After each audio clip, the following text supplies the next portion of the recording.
Hey everyone, and welcome. My name is Robin Bull, and I am your host. Long time no podcast. You are listening to Black Moth Radio, where we make working from home work for you, and where it is pretty much always bring your kid to work day. So today I have a rather big show in line for you, and hopefully I have also resolved the technical issues that prevented us from having callers and guests, although I'm not going to mess with trying to set up the ability to receive calls today since this is sort of a last minute podcast. So, what we're going to talk about today is freelancing as a business. We're going to talk about some really important topics such as how to set your pricing, how freelancers can deal with loneliness, what freelance life is really like. I'm going to tell you why so many freelancers fail, and then we're going to look at what the hell biohacking even is, because if you've listened to me here or on any other platform for any other length of time, or if you even know me in person, you know that if there's one thing that I cannot stand, it is a buzzword. Now, with that being said, if buzzwords help you, if they make you feel better, they make you feel like you're getting something done, by all means, use it. I'm all about personal productivity. Whatever works for you is freaking fantastic. So, let's just, dive on into it. Let's start with setting prices. When you are a freelancer, there are several ways that you can go about setting prices. Speaking from my own personal experience, the first thing I did was pick up a copy of a writer's I think I had Writer's Digest University and a Writer's Market Guide, also produced by Writer's Digest. The Writer's Guide is really helpful, especially if you want to get into certain things like writing for magazines, because it will, or even, finding an agent, because it includes an entire list of agents, publishers, magazines. Like, it's a fantastic resource, and they also have an online version that's available for a fairly cheap yearly rate. I think it's like $30 a year, something crazy low. But the reason why I picked it up was because I was flipping through it when I was at the bookstore, and I was at Half Price Books, and like I said, the one that I bought was probably a year behind. It had a list of prices as far as different types of writing, different types of editing. It would give the low end, the median, and the high end. And so the reason why this was important to me is because I felt like I needed to have some information as far as what others in the space were charging, although at the time I didn't really have the experience to charge some of the higher end rates. And I still don't actually charge higher end rates compared to some writers and editors. So one of the first things that I did, and I remember the day that I did this because I had just finished teaching a morning class at a technical college. I don't remember for certain what class I taught. I want to say it was probably law office management, because I remember that day my husband, we were just engaged at the time, came up there and paid us a visit, and my little bonus baby, who is only about 3, sat in on one of my classes. So I'm pretty sure it was law office management, not that it matters. Anyway, after he left and took the little one over, because he had some therapy appointments for speech and occupational therapy, I decided to go to McDonald's. And this is back when I had some fairly crappy eating habits. And yeah, I get it. A lot of the times that sort of food is cheaper than stuff that's good for you. So anyway, I went and got myself something to eat, and I'm sitting down and I have this notebook. In fact, I still have the notebook. And this was actually even before I had my first freelance writing gig, which, by the way, was a demand letter for a whopping $30. But I needed to sit down and figure out exactly what I needed to make in a year to be able to make up for what I was making while I was teaching and a second job that I had working part-time in a law firm as a paralegal. When you're setting rates as a freelancer, you have to think about more than how you're going to cover your base income.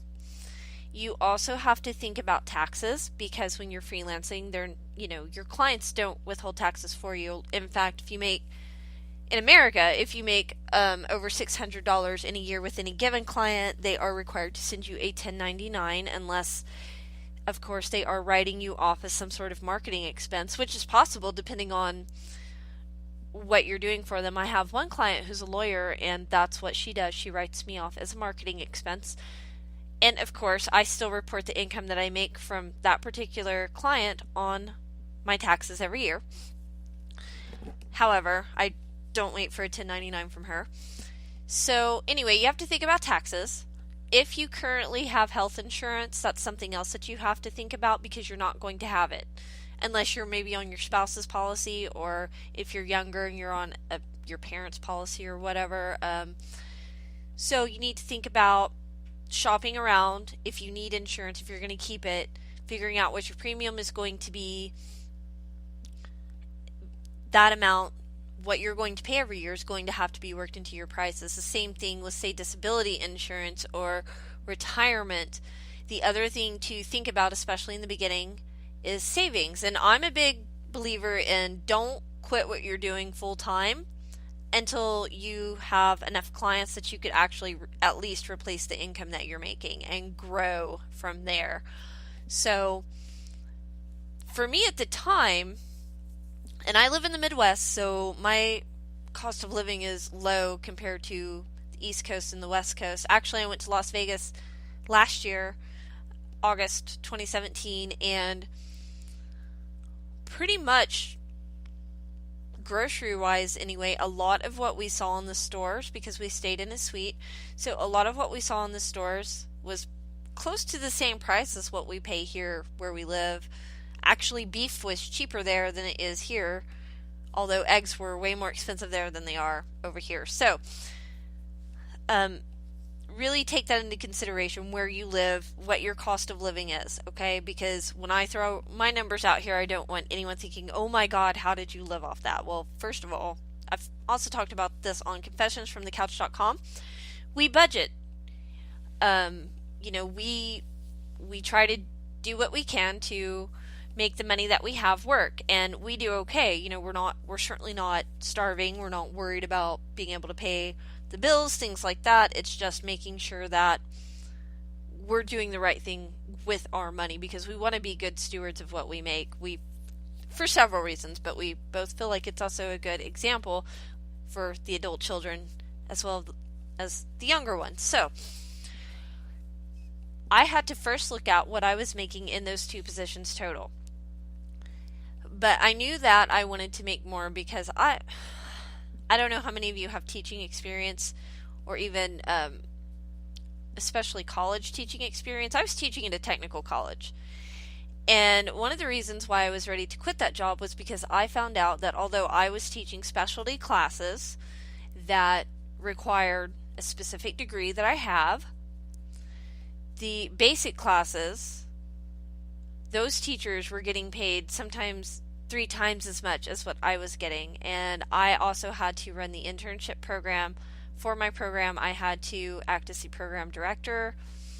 It's a nice title, but you're putting in all the extra work and you're not getting paid for it. And so the money that you think you're making, that you should be making because you're only teaching 4 hours a day, is suddenly lost because you're also bringing in people to the internship program.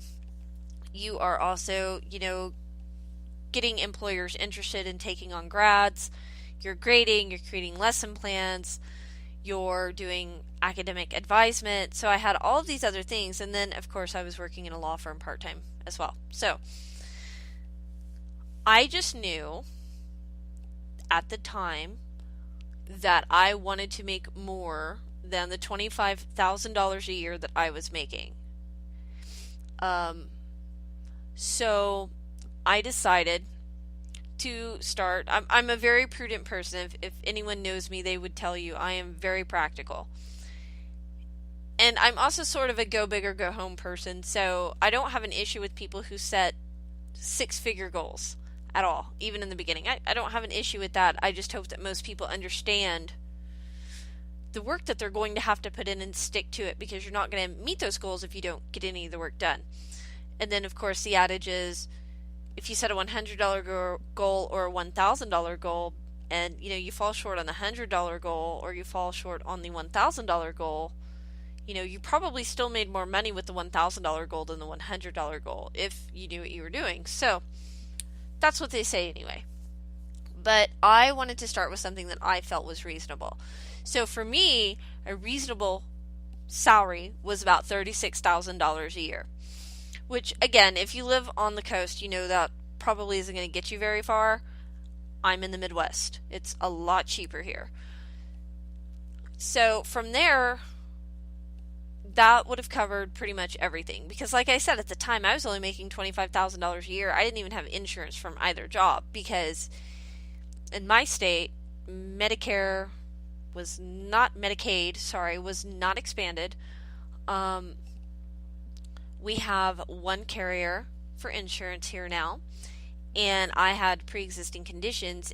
There was just no way, and despite what I made, I did not qualify for any sort of help with insurance expenses. So I wasn't real worried about insurance at the time. I didn't have to factor in that. So I just, kept with the $36,000 a year, and I wanted to make the math super duper simple for myself. And that's what I'm going to do for you guys here. So the first thing you do is take the amount that you want to make in a year and divide it by 12. That's going to give you the amount that you need to make every single month.